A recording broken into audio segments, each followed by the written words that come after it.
Hi night fury Riders எல்லோரும் எப்படி நீங்கள் நல்லா இருக்கீங்க நம்புகிறேன். அங்கே ஒரு 3 நாள் ஆச்சு கொடைக்கானல் வந்துட்டு. கிளைமேட் செம்மையாக இருக்குங்க. மூச்சு அது ரொம்ப கூலிங் அந்தளவுக்கு இருக்குது. இருங்க நான் பேக்ரவுண்டில் காமிக்கிறேன். இப்போ தாங்க வெயில் அடிக்குது. இங்கே பாருங்கள், வானவில் செம்ம சூப்பராக இருக்குங்க. ஃபுல்லாகவே இருந்துச்சு, இப்போ கொஞ்சம் மறைஞ்சிருச்சு. இந்த சைடு இருந்தது செம்ம ஒரு பியூட்டிஃபுல்லாக இருக்குது. அவ்வளோ பிரைட்டாக தெரியுதுங்க இந்த வானவில் வந்துட்டு.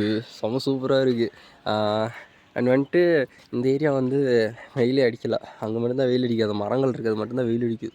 அவ்வளோ ஒரு பியூட்டிஃபுல்லாக இருக்குது. மார்னிங்கே இப்போ என்னாச்சு டைம் 7 o'clock ஆகலை, 6:39 தான் ஆகுது. அதுக்கெலாம் செம்ம ஒரு பியூட்டிஃபுல்லாக இருக்குங்க. இதுக்கு தாங்க கொடைக்கானல் வரணும். ஆனால் நல்லாயிருக்கு. ஆனால் ஆஃப்டர்நூன் ஆனால் மழை வந்துடுதுங்க.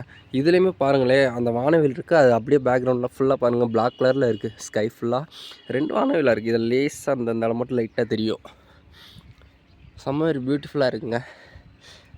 கண்டிப்பாக மோட்டோ விளாகிங் பண்ணலாம் அந்த டைமில். செம்ம ஒரு பியூட்டிஃபுல்லாக இருக்குது. ட்ராவல் பண்ணி வர்றவங்க வரலாம். ஆனால் ஆஃப்டர்நூன் ஆனால் மழை வந்துடுதுங்க. அதை மட்டும் கொஞ்சம் பார்த்துக்குங்க. கொடைக்கானல் ட்ரிப்பு பிளான் பண்ணிங்கன்னா கண்டிப்பாக வாங்க. செம்ம